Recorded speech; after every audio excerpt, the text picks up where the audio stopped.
What's going on, everyone? We are kind of getting close to that stage where it's time to start prepping for the next season. Normally, I don't feel too much need to do preseason launch prep, but because Season 23 will be the final season of Lightfall, it's a good idea to start cleaning up a lot of that content you've been putting off for the whole year. If you didn't know, each annual drop, so the final shape next February, will remove all of that seasonal content from the game, making a ton of stuff unobtainable. So seasons 20 through 23, gone. So I'll cover what you should do before next season and some stuff you should do before the final shape next year. And none of this is going to be in any particular order because there's always disagreements on what things are more important than any other things, so we'll just get into it. First up, let's clean out that vault. I do have a vault cleaning guide here if you want to check that out. It's kind of old, but it is still relevant. If you're sitting close to 600 items in the vault, it's time to start being ruthless. I will say I am not the perfect Destiny player at all, but I do pride myself on keeping a nice and tidy vault the majority of the time.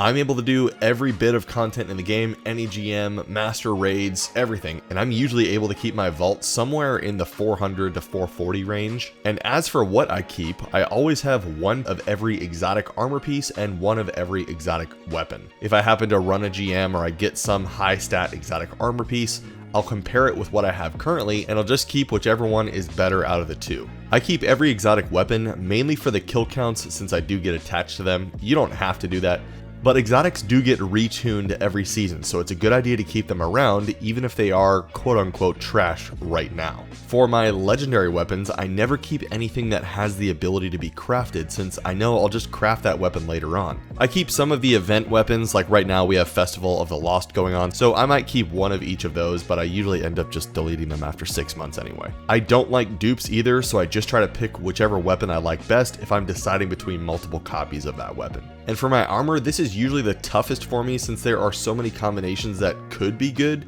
but as a general rule of thumb, I try to not keep too many similar pieces, so there's no reason to have multiple high resilience and high discipline Titan helmets, for example. Just keep one. Oh, and obviously get rid of all that blue gear. You don't need it. Get rid of any ships and ghost shells. You can get that stuff from your collections tab later on. And that's a short version of how I keep my vault clean. Let's move on to some other stuff. If you hate going into events like Festival of the Lost and new seasons with low bright dust, work on those seasonal challenges. I know some can be pretty grindy, but passively working on them while you're doing other stuff makes it a lot quicker. You can knock out so many of these at the same time too, so just try to make a list of which ones you can complete all at once. And just as a bonus, if you can clear 72 seasonal challenges, you will be awarded with 4,000 bright dust. Nice. Completing these seasonal challenges also gives tons of XP, so if you're hopping onto the season later on in the season, this is a great way to catch up and complete that battle pass, which completing the battle pass is definitely something else you should do. There are lots of helpful materials in there to make you more powerful, like Ascendant Shards, Alloy, Glimmer, the list goes on.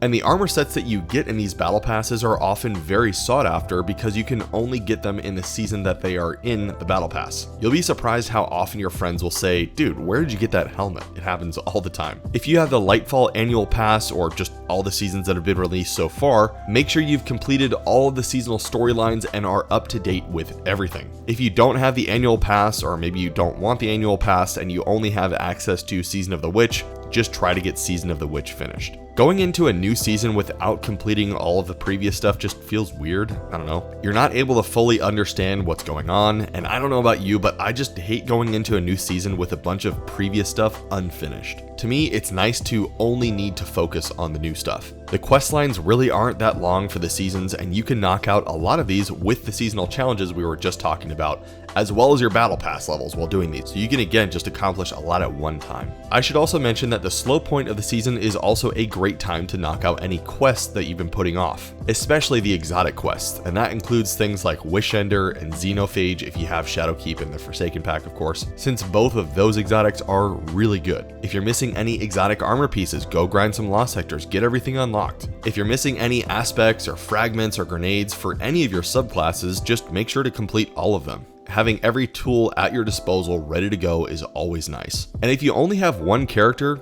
if you're just bored and you don't know what to do, I would highly recommend making another character. All the classes offer such unique playstyles that I can't really imagine not experiencing them. And also when you're doing things like raids and dungeons with your fire team, it's nice to be that teammate that can be flexible and be whatever class you want rather than just being a one-trick pony. Weapons are obviously a huge part of Destiny, and seasonal weapons are no different. There aren't as many amazing seasonal weapons as last year's, but there are some good ones in there. You'll want to visit the Helm and pick up each of those seasonal artifacts. This will allow you to passively collect seasonal engrams that you can use to focus weapons and armor at each of these stations in the Helm. And taking a quick trip back to the seasonal challenges area, completing these past challenges will actually unlock perks for you at each station of the Helm. This will basically boost that season's Helm area to do things like get you red border weapons more quickly. You'll have seasonal drops happen from different locations and more. So just try to knock these out as you play as well. And yeah, definitely focus those seasonal engrams at each seasonal station of the Helm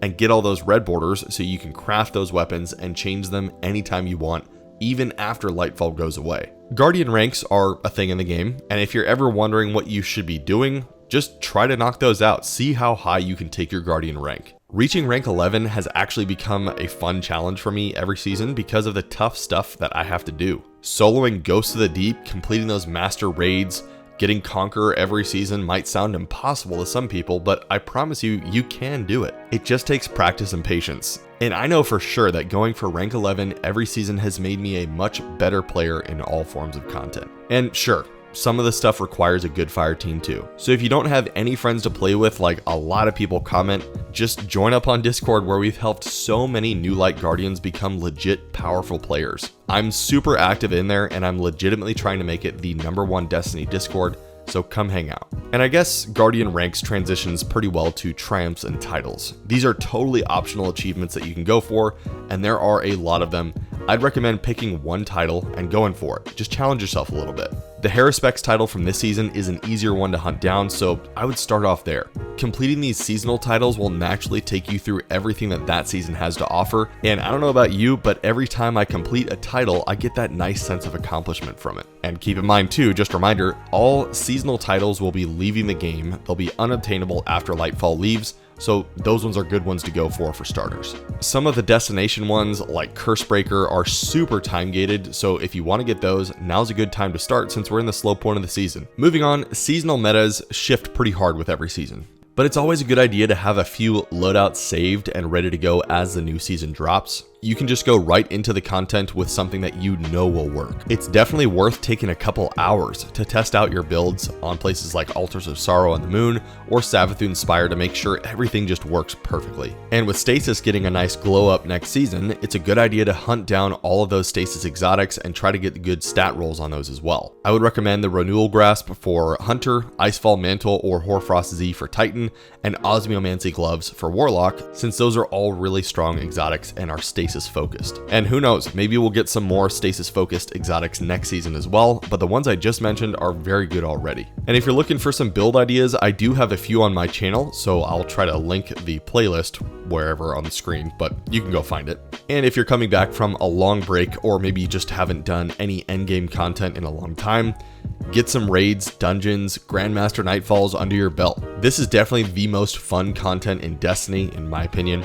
And even after doing almost 200 raids, they are still tons of fun every time for me. And they're a great way to farm things like Spoils of Conquest, which you'll need to buy things like red border raid weapons and exotics from the kiosk at the tower. Grandmaster Nightfalls are tough, no way around it, but they make you a better player, so you're gonna have to go through some pain and suffering to be rewarded with tons of materials and adept weapons that will help max out your builds. If you don't have enough time for raids, or maybe not enough patience to wipe over and over in Grandmaster Nightfalls, dungeons are a phenomenal way to practice those mechanics that can get you ready to make raiding quicker. And also, dungeons are a lot of fun. They get you exotics that are really strong. And I'm looking at you, Wishunder, Gjallarhorn, Xenophage. And one thing that will definitely jumpstart your progress once Season 23 drops is doing some bounty prep. Not the most fun thing in the world, but again, we are at the slow point in the season, and this is the time that we prepare. I'm telling you, there is rarely a time where someone can legitimately say, I have nothing to do in Destiny. It's just not real.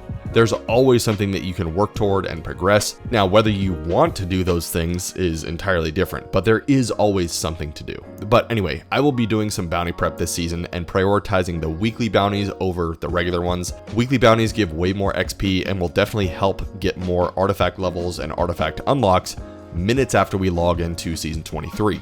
Doing the right amount of bounty prep can instantly get you to around rank 25 in your battle pass and 8 to 9 artifact unlocks as well, so it's definitely something noticeable. And on the very last day of the season, put a reminder in your phone to focus all of your ritual engrams. You just want to log in and spam away at those vendors. I always wait to focus these because the more you reset those ritual ranks, the more chance you have of getting double or even triple column perks showing up on these weapons. This makes it way easier to get that god roll that you've been looking for. I'm also going to save some exotic engrams for those new exotics once they drop, if they end up being worth it. Once the new season drops, I'll probably run some lost sectors to unlock those exotics and then go to Rahul to focus them with any engrams I've saved up. And that's about it. You should have plenty of Bright Dust, stored XP, titles unlocked, endgame activity knowledge, builds and weapons unlocked and ready. All of it. I really do hope this was helpful. This is how I prepare for each season, usually. And if you feel like I missed something, let me know down in the comments. But that is it for this one. I will see you all in the Discord or the next video.